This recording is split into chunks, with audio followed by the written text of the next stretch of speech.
بیکار نہ پھرا کرو، وقت ضائع نہ کیا کرو، لوگوں کی گالیاں نہ کھایا کرو تمہاری وجہ سے، ورنہ وہ میرا مولا جو ستارے کو دروازے پہ بلا لے، جو انگلیوں سے چاند کو اور سورج کو پوری دنیا میں ایک بھائی ٹکڑے کر دے اور ایک بھائی اشارے سے پلٹا دے، زمین پہ پیر مار دے تو زمین جواہرات اگل دے، وہ یہودی کے باغ میں پانی دینے صرف آپ کی وجہ سے گیا تھا تاکہ تمہیں سمجھا دے بھیک مانگنا عیب ہے، مزدوری کرنا ہے۔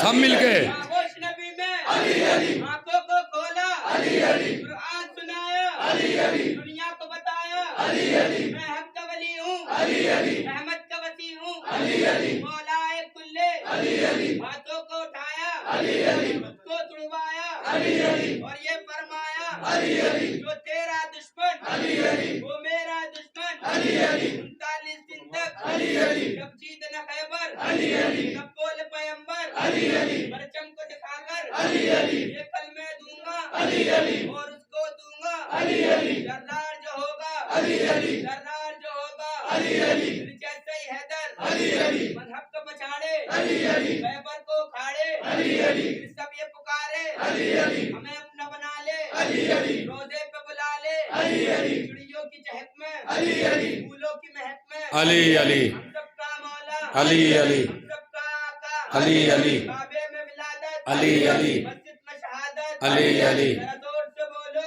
علی علی ذرا زور سے بولو، علی علی سب مل کر بولو، علی علی سب مل کر بولو، علی علی پچھلے بولو، پچھلے بولو، ہر چاند یہ بولا، ہر تارا بولا، میں جس کا مولا، وہ اس کا مولا، من کن تو مولا، آقا نے مولا، میں جس کا مولا، وہ اس کا مولا، حسنین کے بابا، داماد پیمبر، من کن تو مولا، میں مر جاؤں تو، میں مر جاؤں تو، میری قبر پہ لکھنا، میری قبر پہ لکھنا، نعرے حیدری، اللہم۔ تو یہ میسیج دیا میں نے آپ لوگوں کو، جوانوں کام سے کبھی نہیں بھاگنا۔ اسلام میں نماز روزے سے بھی زیادہ کام کرنا عبادت ہے، خالی پھرنا جائز نہیں ہے، کام کریے۔ اس کی وجہ یہ ہے ایک آدمی صبح سے بیٹھا ہے مسجد میں، مغرب کی وقت آ گیا، پھر نماز شب کا وقت آ گیا اور 12 بجے چلے گھر، اور ایک آدمی مزدوری پہ گیا، کام کر کے آیا، کھیت میں گیا، زمین جوتی، پسینہ آیا، صبح کی پڑی، دوپہر کی پڑی، مغرب کی پڑی، اور ایک ہے جو ہر وقت اللہ اللہ اللہ اللہ اللہ اللہ اللہ، یا اللہ یا اللہ، یا رحمان یا رحمان یا رحمان، اور اب گھر پہنچا تو بچے بھوک سے بلک رہے تھے۔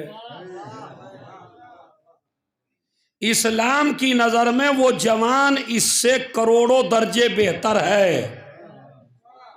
اور دلیل میں دوں آپ کو، دلیل سن لیجئے، اس لیے کہ اسلام یہ نہیں کہتا کہ اکیلے جنتی بنو،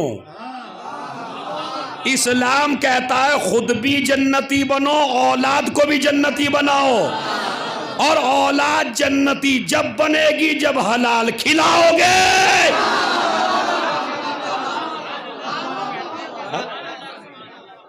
تو لہذا کام، اب شادیاں اسی لیے لیٹ ہو رہی ہیں، جوانوں کام نہیں کرتے، تو میں کام بتانا چاہتا ہوں عزیزو، کام کریے، خوب کام کریے، دل لگا کے کام کریے، اور کام کرنے کے بعد اب سنیے شادی کا اصول کیا ہے۔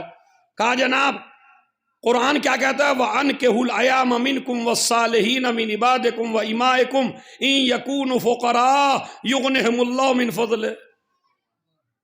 اگر بندہ شادی کر لے گا تو اللہ کہتا ہے میں اسے غنی بنا دوں گا اپنے فضل سے۔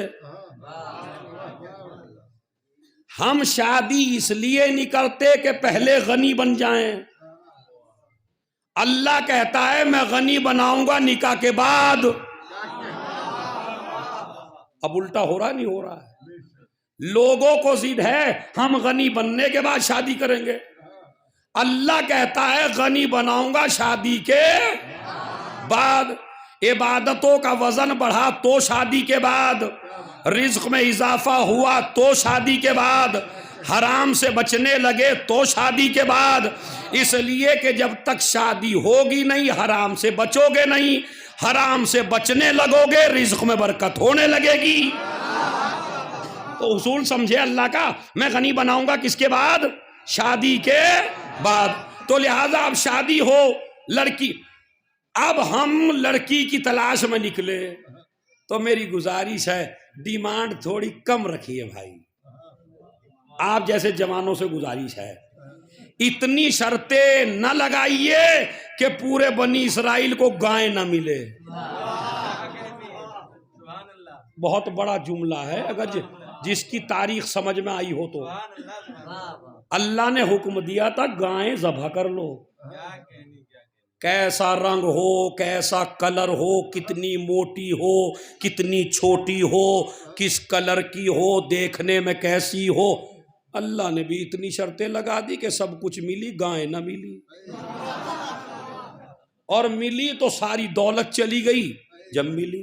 یہ ہوتا ہے اللہ کے حکم کے خلاف جانا۔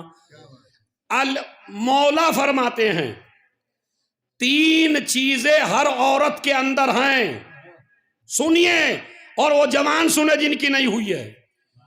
3 چیزیں سب کے اندر ہیں، مال، جمال، کمال۔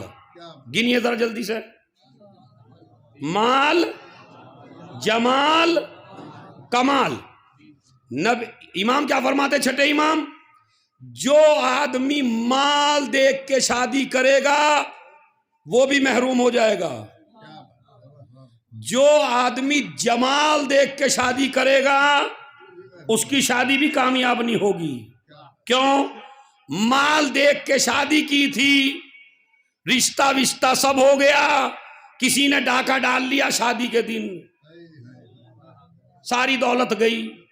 یا ایک آدمی بیمار پڑ گیا، ایسی بیماری آئی ساری دولت چلی گئی۔ اب جس لڑکے نے مال کے لالچ میں شادی کی تھی طلاق ہوگی یا نہیں؟ کیونکہ جس کے لیے کی تھی وہ ہے نہیں، لڑکی کے لیے تو کی نہیں تھی۔ اس کے بعد مال گیا، بڑی خوبصورت حسین عورت تلاش کر کے لائے تھے، 1 سال کے بعد چیچک کا مرض پھیل گیا، پورے چیچک نے چہرہ خراب کر دیا، رشتہ ٹوٹنے لگا۔ اسی لیے علی کا بیٹا کہتا ہے کہ خبردار، نہ مال دیکھ کے شادی کر، نہ جمال دیکھ کے شادی کر، اگر تجھے شادی کرنی ہے تو کمال دیکھ کے شادی کر۔ جب کمال دیکھ کے شادی کرے گا تو جمال بھی ملے گا اور مال بھی ملے گا۔ علم دیکھ، تقوی دیکھ اور اس کی شادی کر۔ اس کے بعد یہ تو ہے لڑکی کا مسئلہ۔ اب آپ کو شادی کرنی ہے کسی نارمل سی لڑکی سے تو اسلام کیا کہتا ہے؟ دیکھیں میں آپ کو سمجھا دوں، اسلام جہیز کا مخالف نہیں ہے، بالکل سمجھ لیجئے یہ مسئلہ کلیئر ہے۔ اسلام جہیز کا مخالف، بھائی جو باپ اپنی بیٹی کو دینا چاہے وہ دے سکتا ہے۔ اسلام منع کرتا ہے ڈیمانڈ کو، کہ لڑکے والا ڈیمانڈ نہ کرے، یہ منع ہے اسلام میں۔ مگر اب میں آپ کو بتاؤں کہ ایک لڑکے کو بائک چاہیے، ایک لڑکے کو کار چاہیے، ایک لڑکے کو جہاز چاہیے۔ آج لڑکی کیوں نہیں مل رہی؟ کہ اگر ماں باپ نے 25 لاکھ روپے لڑکے کی پڑھائی میں لگائے تو اب یہ لڑکی کی تلاش میں نہیں نکلے، یہ اس جگہ کی تلاش میں ہے جہاں سے یہ 25 ریٹرن ہو.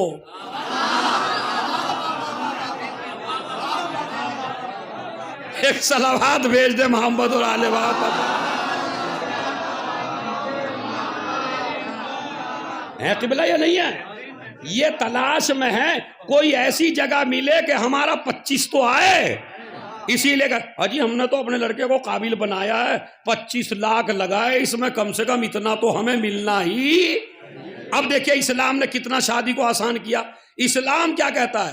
جہیز لے، بڑے سے بڑا جہیز لے. بخوش ہو جائیے گا اس بات پہ بھائی. گاڑی بھی لے، ٹرین بھی لے، پلین بھی لے، اس سے بڑا تو نہیں چاہیے. گاڑی لے، پلین لے، ٹرین لے، لے سب کچھ مانگ اپنے سسر سے، مگر جو جو مانگ پہلے اس کا مہر دے دے. ارے میں توجہ چاہتا ہوں، اس کا مہر دے دے. یہی تو اصول ہے. اسلام کا اصول کیا ہے؟ جوانوں سنو، اسلام کا اصول کیا ہے؟ اسلام کا اصول ہے پہلے مہر، اس مہر کے پیسے سے خریدا جائے جہیز. یہ اصول ہے. تبھی تو پڑھو گے علی کے ساتھ ہے زہرا کی شادی.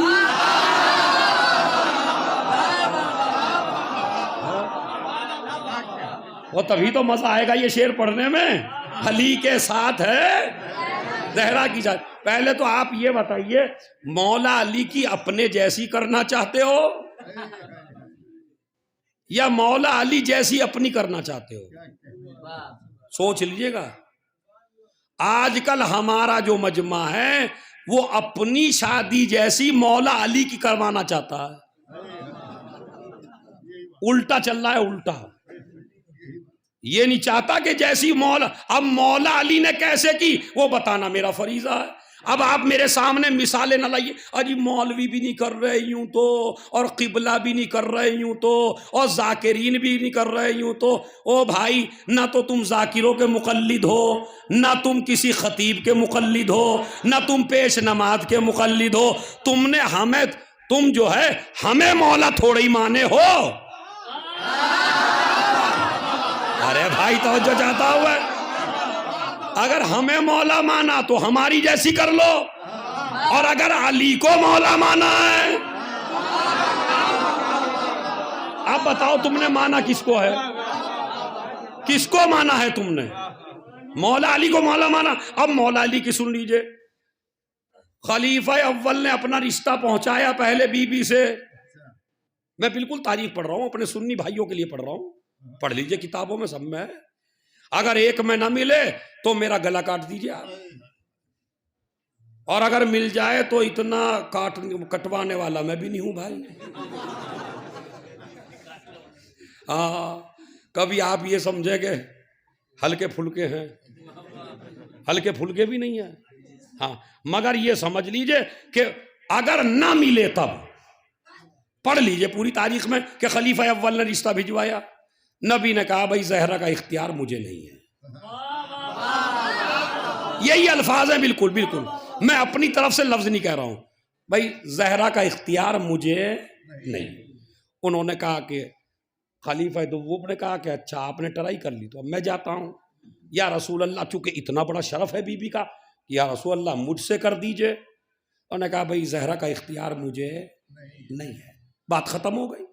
انہوں نے بھی کچھ کیا نہیں ہے. ہر جگہ نہ آنکھیں مٹکایا کریں آپ بھی بھائی. نہیں، انہوں نے کچھ نہیں کیا، واقعی کچھ نہیں کیا. بھائی نبی نے کہہ دیا اختیار نہیں ہے تو وہ بھی بیٹھ گئے. خلیفہ اول بھی بیٹھ گئے، خلیفہ دوم بھی بیٹھ گئے. نہیں کہا. ایک آیا عبد الرحمن ابن عوف، ایک آیا، اس نے یہ کہا کہ اپنی بیٹی کی شادی مجھ سے کر دیجئے. نبی نے کہا کہ بھائی اس کا اختیار اللہ کو ہے، مجھے. کہنے لگا جی اللہ کی چھوڑو، اور آپ ہمیں آگے کی بتاؤ. میں اپنے گھر سے آپ کے گھر تک نیلی آنکھوں والی جو اونٹنیاں ہوتی ہیں وہ سب سے مہنگی ہوتی ہے عرب میں، جیسے مرسٹیز ہوتی ہے، نیلی آنکھوں والا اونٹ سب سے مہنگا ہوتا ہے عربوں میں. نیلی آنکھوں والے اونٹ اپنے گھر سے لے کے تمہارے گھر تک سونے چاندی سے لدے ہوئے آپ کو دوں گا، اور آپ اپنی بیٹی کی شادی مجھ سے کر دیجئے.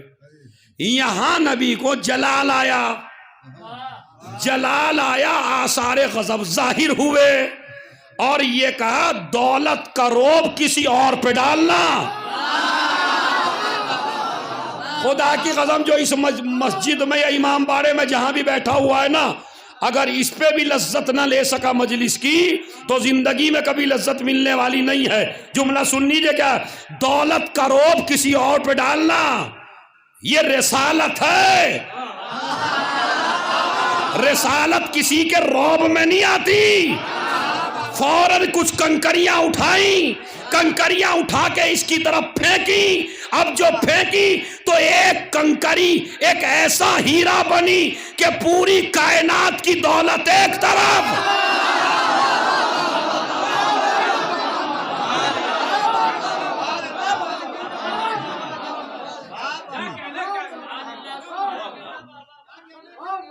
پوری کائنات کی دولت تو ایک طرف اور وہ ہیرا. دور سے بولیے، اگر تھک گئے ہوں تو ختم کر دوں تو پھر صلوات پڑھیں بآواز بلند.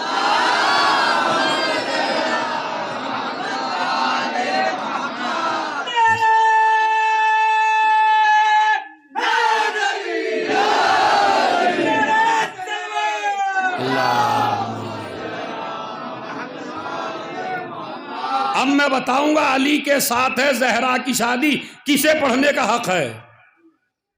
ایسے ہی نظم گانے سے اور منقبت گانے سے نہیں ہوتی شادی. اب سنیے ہوتی کیسے. جب سب کو منع کر دیا تو اب امیر المومنین آئے، ان کی گردن جھکی ہوئی ہے. رسول نے کہا علی تم کیوں آئے؟ کہا یا رسول اللہ آپ خود جانتے ہیں میں کیوں آیا ہوں. یہ ہے حیادار، آپ خود جانتے ہیں میں کیوں آیا. اچھا ہاں میں اپنی بیٹی سے پوچھ لوں. گئے بی بی کے پاس، علی جیسے امام کا رشتہ آیا ہے. بی بی حیا کی پیکر تھی، خاموش رہی. نبی نے کہا السکوت کالاقرار، خاموشی یعنی رضامندی ہے. گئے علی شادی تو میں کیا، وہ تو ہو چکی ہے. ارے میں توجہ چاہتا ہوں بھائی خدا کی قسم. یا علی میں کون ہو تو ہوں منع کرنے والا. اب یہ جملہ سنبھالیے، جس کو منع کیا ہے وہ بھی اللہ نے، اور جس سے بیٹی کی شادی کر رہا ہے وہ بھی اللہ. میرے اختیار میں زہرا کا کوئی اختیار نہیں ہے، اور اللہ نے تمہاری شادی زمین سے پہلے عرش پہ کر دی. اب سمجھے پوری دنیا میں بس ایک ہی شادی ایسی ہے جو پہلے عرش پہ ہوئی بعد میں فرش پہ ہوئی. اسی لیے نسلیں بھی دو چلی، ایک نسل سادات بنی، ایک نسل امام بنی. سمجھ رہے؟ ابھی جملہ سنیے یہاں. چلیے جی ہوا. کہا جی تمہارے پاس ہے کیا؟ تمہارے پاس کیا ہے؟ یہ ہے شادی کا پہلا اصول کہ پہلے لڑکا مہر دے، پھر جہیز خریدا جائے اس مہر سے. ہمارے ہاں کیا ہو رہا ہے؟ مہر بعد میں دیتے ہو یا جہیز پہلی ڈلوا لو گھر میں؟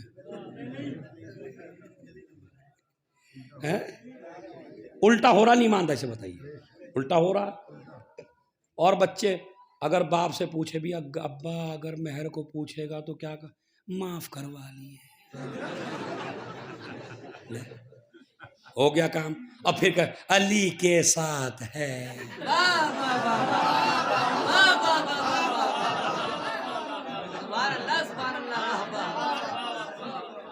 ہے مسئلہ یا نہیں ہے؟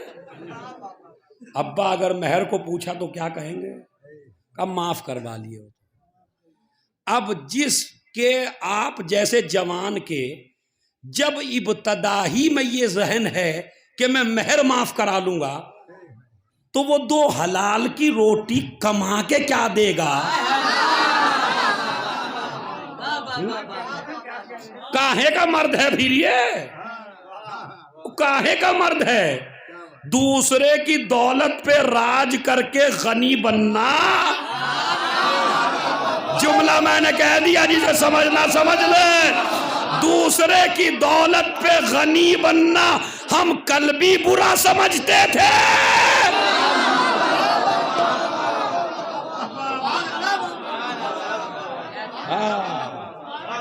مگر نہیں ہے.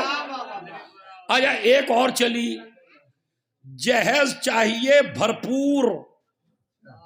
اور جب مہر کی بات آئی مولانا لوگوں نے کہا قبلہ مہر.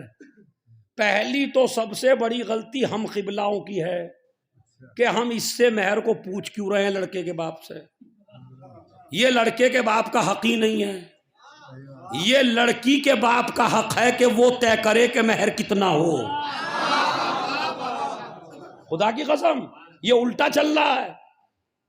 اتنا لمبا چوڑا صحرا باندھ کے گیا، پیروں تک صحرا ہے، پیر بھی ڈھکے ہوئے ہیں. اور جب مہر کی بات آئی، اب جی ہم تو سنت پہ عمل کرتے ہیں، مہر فاطمی رکھ لو. 107 تولہ چاندی. اب انہوں نے بتایا جی 107 بیٹھ رہی کوئی 75 یا 80 ہزار کی اس وقت. جوڑ لیجئے گا، میں بالکل وہ پکا نہیں بتا رہا ہوں تم سے، کبھی گھبرا جاؤ ابھی سے.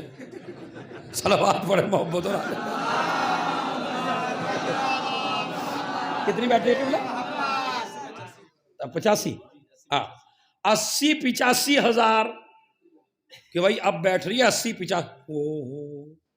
اجی ہم تو 14 معصومین کے ماننے والے ہیں. 14,000 روپے رکھ دو. اچھا کتنا لڑکا دیندار لگ رہا ہے آپ کو دیکھا.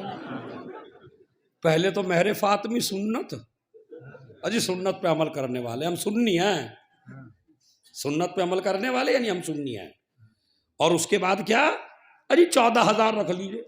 ایک جگہ میں نکاح پڑھنے گیا، اتفاق سے ویسے میں نکاح کم ہی پڑھتا ہوں، میں یہ کہتا ہوں نکاح حق ہے تمہارے پیش نماز کا. ہر جگہ پڑھ رہا ہوں میں، یہ میری مخالفتیں بھی ہو رہی ہیں اس بات پہ، لیکن میں ڈرتا ورتا نہیں ہوں مخالفتوں سے. حق جو ہے اس کا.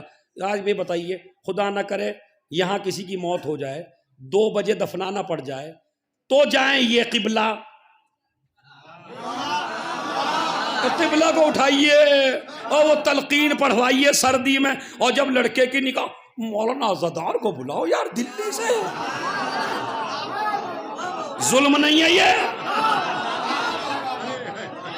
یہ کیسی شیعہ قوم ہے ایک عالم کا حق مار رہی ہے.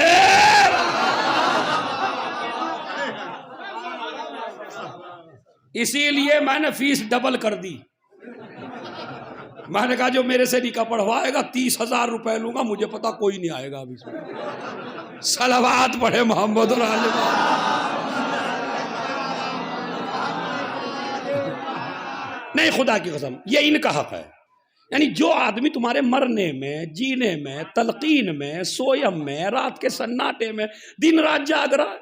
اب بلا لو لکھنؤ سے اور بلا لو دلی سے. اچھا وہ کیا پڑھے گا بھائی؟ وہ کیا پڑھے گا؟ وہ بھی تو یہی پڑھے گا. اور اگر اتنا ہی شوق ہے بہت بڑے سے پڑھوانے کا تو پھر ایسا کر پہلے ان سے اجازت لے اور جتنا لفافہ اس کو دے.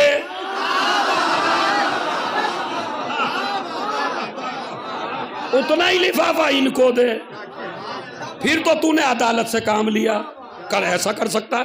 خدا کی قسم ظلم ہوتا ہے پیش نمازوں پہ. یہ ہم سے افضل ہیں واللہ. میں منبر رسول سے کہہ رہا ہوں یہ پیش نماز جو نماز پڑھاتا ہے آپ کو، یہ ہم سے افضل ہے. ہم تو ایک دن آتے ہیں مجلس پڑھ کے چلے جائیں گے، سارے مسائل آپ کے یہ حل کرتے ہیں. اپنے پیش نماز کی عزت سیکھو. سب سے زیادہ تم سے سوال ہوگا، ہمارے بارے میں نہیں ہوگا، پیش نماز کے بارے میں ہوگا. ایک عالم دین تمہارے درمیان میں تھا، کم سے کم اسے شادی میں یاد رکھ لو. مگر میں نے آپ سے کیا سوال کیا تھا؟ 20 لاکھ لگے، نکاح نہیں ہوا، شادی نہیں ہوئی. نکاح ہو گیا، کچھ نہ لگا، شادی ہو گئی. تو یہ سارا انہی پہ تو ٹکا ہوا ہے. ٹکا ہوا یا نہیں پہ ٹکا ہوا؟ تو اب اصول کیا ہے؟ اصول سمجھ لیجئے. اصول ہے پہلے ہو مہر اور بعد میں ہو جہیز. علی کے ساتھ ہے زہرا کی شادی، تو کیسے ہوئی وہ بتاتا ہوں. پہلے مہر، بعد میں جہیز. جیسا جہیز ویسا مہر. جیسا جہیز چاہیے ویسا مہر دے دے. علی سے پوچھا. اب سنیے خدا کی قسم، پوری مجلس کا نچوڑ ہے، جملہ سنیے جی، جہاں جہاں بھی حضرات ہیں، جو جو بیٹھے ہیں، اصول سنیے کیا ہے. علی کیا ہے؟ کہا تلوار ہے، زیرہ ہے، گھوڑا ہے. کہا تلوار تمہیں مبارک ہو، گھوڑا تمہیں مبارک ہو، زیرہ بیچ دو. زیرہ 500 کی یا 480 کی بکی. وہ 480 روپے رسول کے ہاتھ میں آئے، رسول نے صحابہ کے ہاتھ میں دیے. جاؤ اس پیسے سے جہیز خرید کے لاؤ. اگر شادی ایسی کی ہو تو پڑھوانا، علی کے ساتھ ہے زہرا کی شادی. اور اگر مہر تک نہ ادا کیا ہو، پڑھنے سے کیا ہوتا؟ پڑھ تو کچھ بھی رہی ہے. اب سنیے، انہوں نے کہا زیرہ بیچ دو. زیرہ کا کام کیا ہے؟ میری مجلس کا پورا نچوڑ، آپ کو بھی پوری طاقت لگانا ہے جہاں جہاں بھی ہے. سنیے کیا کہا کہ زیرہ کیا کام کرتی ہے؟ کہا زیرہ جنگ میں زخموں کو روکتی ہے تاکہ زخم نہ لگیں. زیرہ پر اچٹ جاتا ہے زخم، وار نہیں ہو پاتا آدمی کے جسم پر، تو زیرہ کا کام ہے زخموں کو روکنا. نبی نے کہا تلوار تمہیں مبارک، گھوڑا تمہیں مبارک، زیرہ بیچ دو، آج کے بعد تمہیں زیرہ کی ضرورت نہیں ہے. کہا کیوں؟ کہا جو کام زیرہ کرتی تھی وہ دعائے فاطمہ.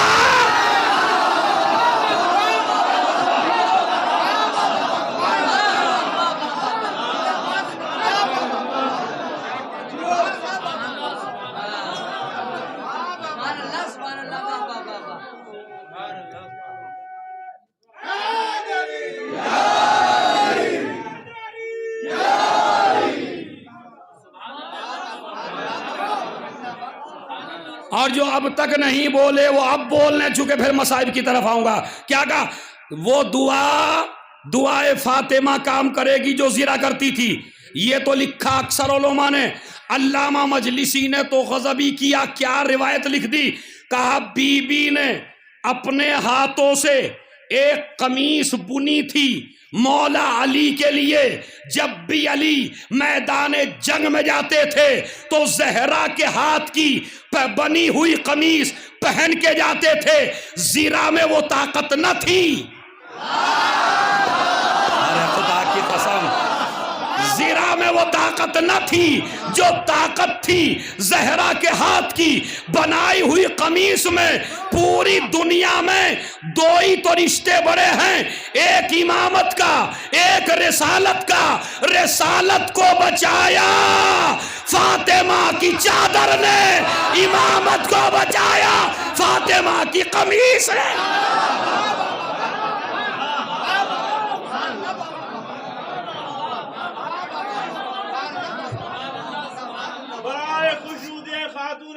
جناب فاطمہ زہرا سلام اللہ علیہا بلندتر صلوات.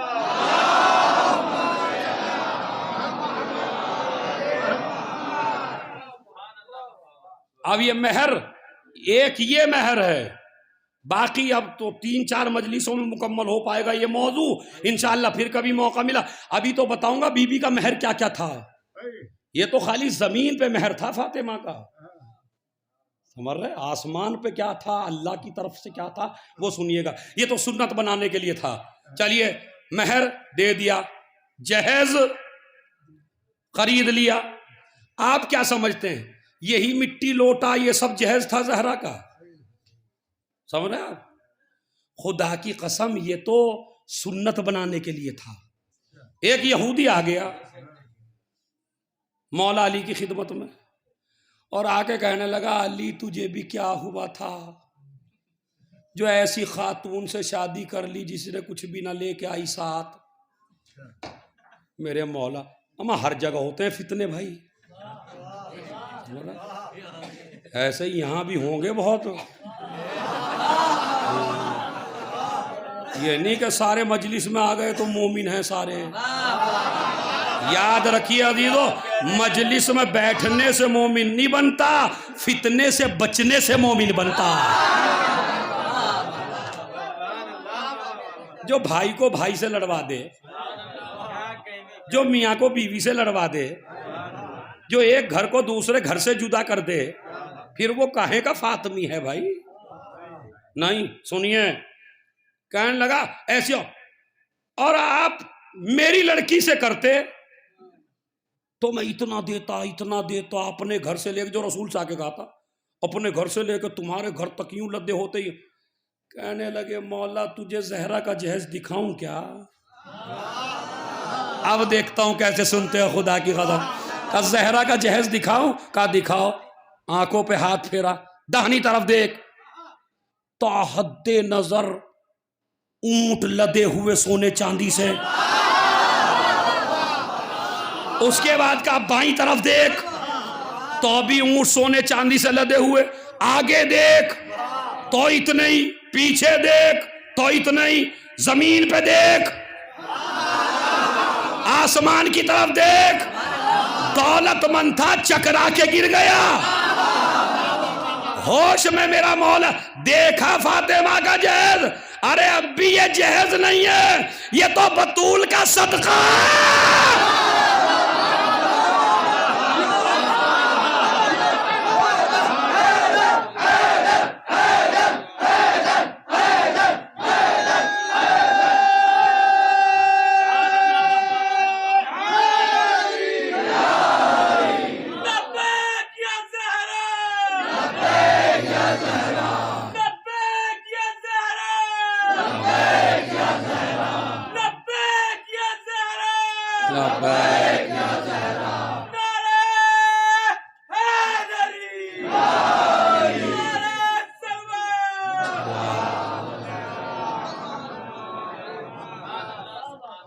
سمجھے؟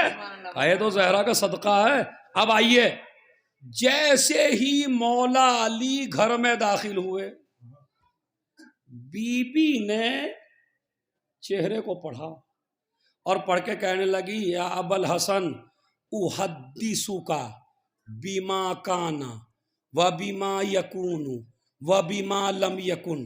اے ابو الحسن، کیا میں تم سے بتاؤں، کیا میں تم سے بتاؤں، امتحان ہے تمہارا، کیا میں تم سے بتاؤں وہ جو قیامت تک ہوگا، قیامت تک نہیں ہوگا، آج سے پہلے تک ہو چکا ہے. یعنی آدم سے لے کے آج تک جو ہو چکا ہے وہ بھی بتاؤں، جو ہونے والا ہے وہ بھی بتاؤں، جو نہیں ہونے والا ہے وہ بھی بتاؤں. میرے مولا نے دیکھا اور دیکھ کے کہا وہ جو یہودی پوچھ رہا تھا وہ قصہ تم بتاؤ یا میں بتاؤں؟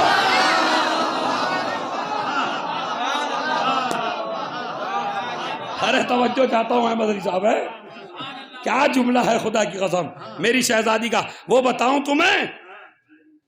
کہنے لگے ہاں. تم بتاؤ گے یا میں؟ کہا تم ہی بتاؤ. سارا قصہ بتایا.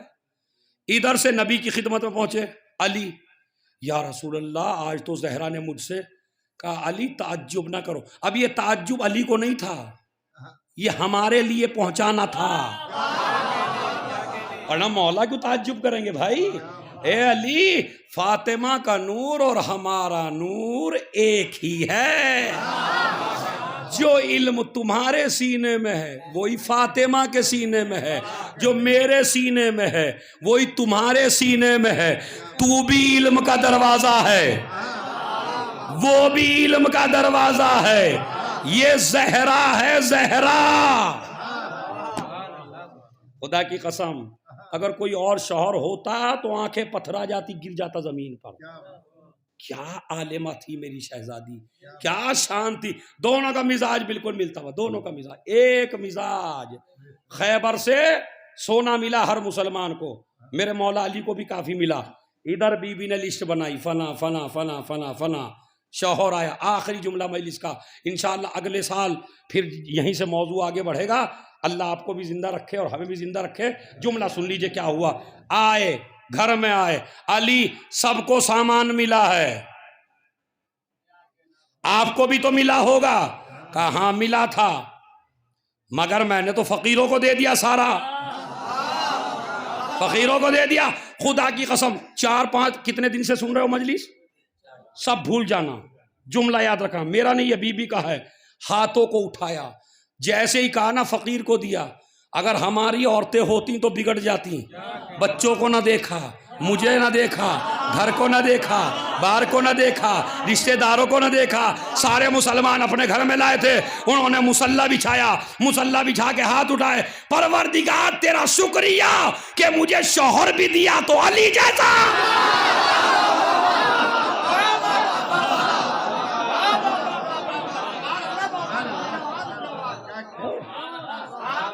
بس آپ بھی تھک گئے داد دیتے دیتے, اور میں بھی تھک گیا پڑھتا پڑھتا. ایک صلوات بھیجے بآواز بلند محمد علیہ. سنیے قبلہ, یہ جو بزرگ بیٹھے ہیں جہاں جہاں بھی بیٹھے ہیں, کیا خدا کا شکر ہے. اس کے بعد کہا علی نے, بی بی تم کیا چاہتی تھی؟ میں نے کہا بھول جائیے 5 دن کو اور سوچئے ہم اسی واقعے کے وقت علی بی بی کے سامنے اور مولا علی کے سامنے موجود ہیں. تم کیا چاہتی تھی؟ کہا میں بھی یہی چاہتی تھی کہ غریبوں کو ملے. لکھ دکھاؤ. اب جو نام لکھے تھے, کہا اللہ کا شکر ہے بی بی, جن جن کے تو نے نام لکھے میں اسی کو دے کے آیا.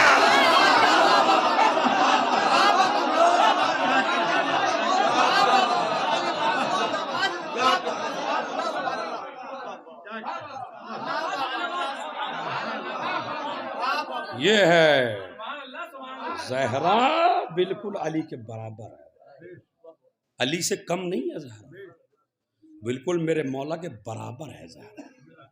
خاتون جنت ہے, مگر جس کا اتنا احترام تھا, جس کا اتنا احترام تھا, جس کی تعظیم کے لیے اس کا بابا اٹھ جائے, جس کے دروازے پہ رسالت آ کے سر جھکائے اور اس کو اتنا رلایا جائے کہ وہ مرثیہ پڑھے. صبت علیہ مصائب النار, صبت علی الایام سرنا لیال. بابا آپ کے بعد وہ مصائب پڑھے اگر دنوں پر پڑ جاتے ہیں.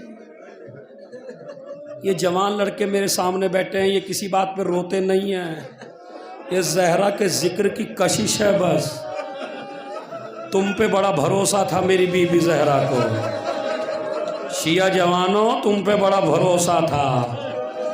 ہم نہیں تھے اس زمانے میں, ورنہ مدد ضرور کرتے اپنی بی بی کی. سمجھ آپ نے کسی بیٹی کو اتنا روتے ہوئے نہیں دیکھا باپ کے بعد جتنا فاطمہ روئی ہے. دن رات کیوں روئی ہے؟ میں 3 جملے کہتا ہوں, مصائب کی ضرورت نہیں ہے آپ کو, لمبے مصائب کی ضرورت نہیں ہے. 3 جملے بس محسوس کر لیں. 18 سال کی عمر ہے کل. سوچ لیا آپ نے بیٹھ کے, سوچ لیجئے. 18 سال کی عمر ہے, سر کے بال سفید ہیں. ایک کمر جھکی ہوئی ہے، عصا کا سہارا لے کے چلتی ہے۔ اے جوانوں، اس سے زیادہ کیا سنو گے مصائب؟ آپ نے دیکھی کسی 18 سال کی لڑکی کو کمر جھکی ہوئی ہو، عصا کا سہارا ہو، سر کے بال سفید ہو، اور گھر میں کیسے چلتی تھی بتاؤں آپ کو؟ بھائی اسی پہ مر جائیے گا اگر آپ سوچ لیں۔ چھوٹا، یہ تو بہت لمبا چوڑا عزا خانہ ہے، اتنا لگا لیجئے یہاں سے لے کے اور وہاں تک، اتنا چھوٹا سا حجرہ تھا میری بی بی کا۔ اب اگر وہ اٹھنا چاہتی تھی تو کیسے بتاؤں؟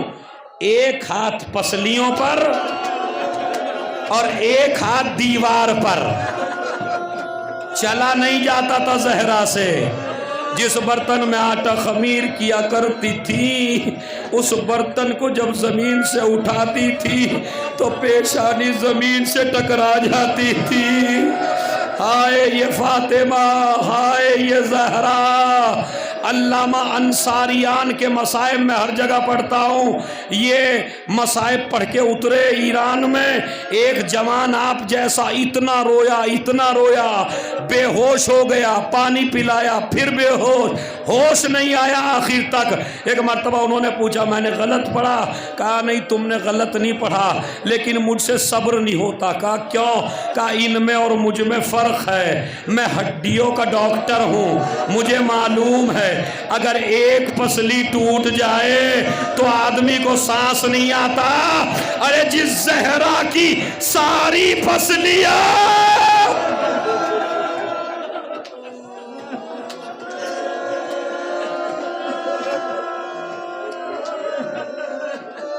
ساری پسلیاں ٹوٹ گئی ہو جس زہرا کی، بڑا سخت ہے خدا کی قسم۔ اللہ آپ کو آباد رکھے سب کو۔ یہ ایام فاطمیہ بڑے سخت ہیں، سمجھ رہے؟ کس طرح محتاج گئی یہ بھی بتا دوں آپ کو، سنیے۔ جب دنیا سے گئی ہیں تو ہاتھ سیدھے نہیں تھے، ایک ہاتھ ایسے رکھا ہوا تھا سینے پہ، اور جب علی نے کہا نا زینب سے آؤ بچوں ماں کا آخری دیدار کر لو، پھر یہ چہرہ دیکھنے کو نہ ملے گا، آؤ بچوں ماں کا آخری دیدار کر لو، تو زینب آئی سب سے پہلے۔ بس سنیے، انشاءاللہ بہت ماتم ہوگا، ہو سکتا ہے زندگی میں پہلا گریہ ہو یہ تمہارے یہاں، جو میں سخت مصائب پڑھنے لگا ہوں۔ میرے امام زمانہ کا حکم ہے کہ میں پڑھوں تو اس لیے پڑھ رہا ہوں۔ سنیے کیا ہے کہ زینب آئی ماں کے قریب، جنازہ رکھا ہوا ہے سامنے،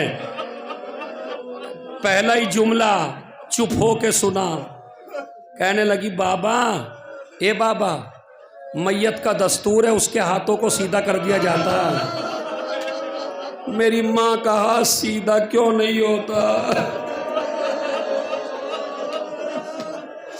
بتاؤں وجہ کیا ہے؟ نہلا کے جو کفنانے لگے میت زہرا کی عرض یہ زینب نے حضور شہ والا، اماں کا میری ہاتھ تو سیدھا کرو بابا۔ علی کہنے لگے بیٹی یہ ہاتھ ٹھیک نہ ہے بابا، کیوں؟ کہا اس لیے جب علی کے گلے میں رسی کا پھندا ڈالا گیا اور ظالم کھینچ کے لے کے چلے اور زہرا دروازے پر تھی تو زہرا نے ایک ہاتھ پسلیوں پہ رکھا، ایک ہاتھ سے علی کا دامن پکڑا، ظالم اپنی طرف کھینچ رہے تھے، زہرا اپنی طرف کھینچ رہی تھی۔ ایک مرتبہ خنفذ نے ایک تازیانہ مارا، زہرا کے ہاتھ پر لگا۔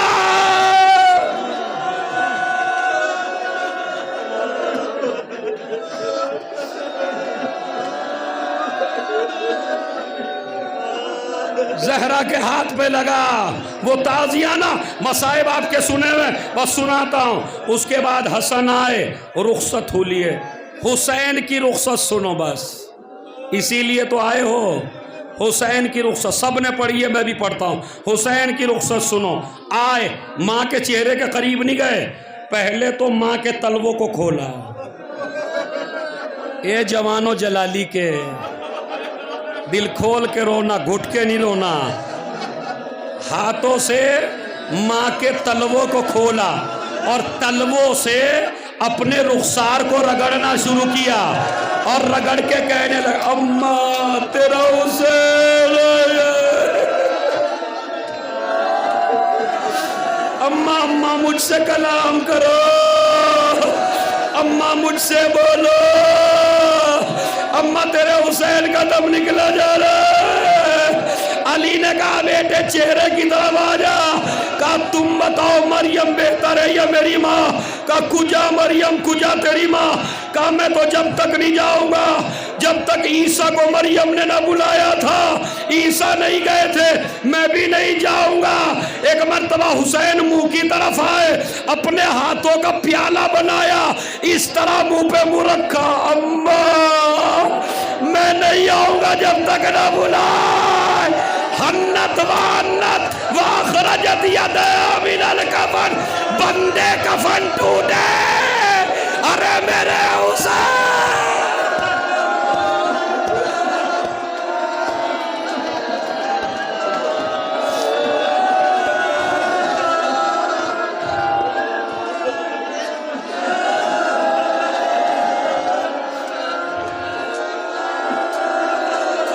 جتنا آپ رو رہے ہیں اس سے زیادہ آسمان پہ گریا ہوا، آواز آئی علی زہرا کو حسین سے الگ کر دو ورنہ قیامت آ جائے گی۔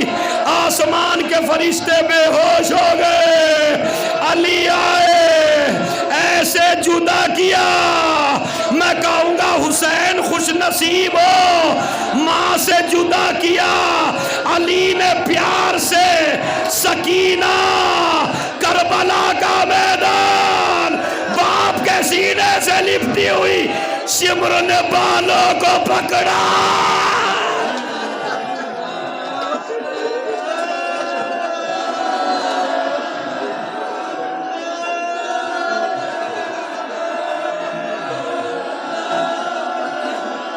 عزیزو ایک جملہ کہوں میں، سنو جملہ سنو، الوداعی مجلس ہے نا تمہاری، اگلے سال یہ مجلس ہوگی، پھر بی کی فرش عطا بچے گی، اللہ سب کو زندہ رکھے۔ جملہ سنیے گا جہاں جہاں بھی حضرات ہیں، جتنا یہ جلالی کا مجمع رو رہا ہے اتنا زہرا کے جنازے میں نہیں کوئی رو رہا تھا، زہرا کے جنازے میں رونا کم تھا۔ آپ کہیں گے کیسی باتیں کرتے ہیں مولانا، بتاؤں چونکہ مجبور تھی زہرا کی اولاد، رو نہیں سکتی تھی، جب رونے لگے نا جنازہ اٹھنے پر ہمارے یہاں چیخیں بلند ہو جاتی ہیں، جب جنازہ اٹھتا ہے، جب زہرا کا جنازہ اٹھنے لگا حسن و حسین چیخنے لگے، علی نے کہا بیٹا چپ ہو جاؤ، ماں نے کہا ہے میرے جنازے میں وہ نہ آئیں جنہوں نے میرے اوپر ظلم کیا ہے، اگر تم رو گے تو پتہ چل جائے گا لوگوں کو۔ حسن و حسین نے اپنی آستین منہ کے اندر گھٹ گھٹ کر رونے لگے، ماں کا جنازہ۔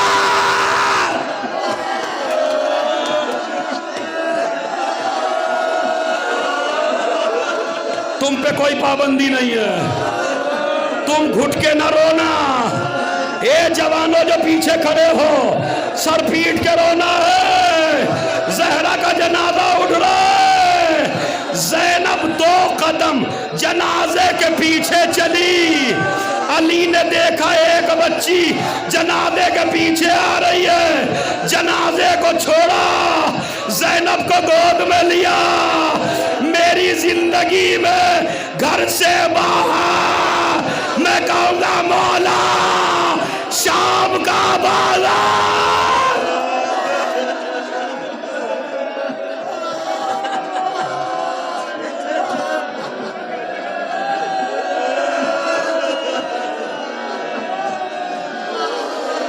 آخری جملہ، آج زہرا کی شہادت کو 3 دن ہو گئے، آج کے مسائل سنا رہا ہوں تمہیں، آج کے 3 دن ہو گئے، علی حسن حسین گھر سے نہیں نکلے، جب تک زہرا کو دفنایا اس کے بعد گھر سے نہیں نکلے۔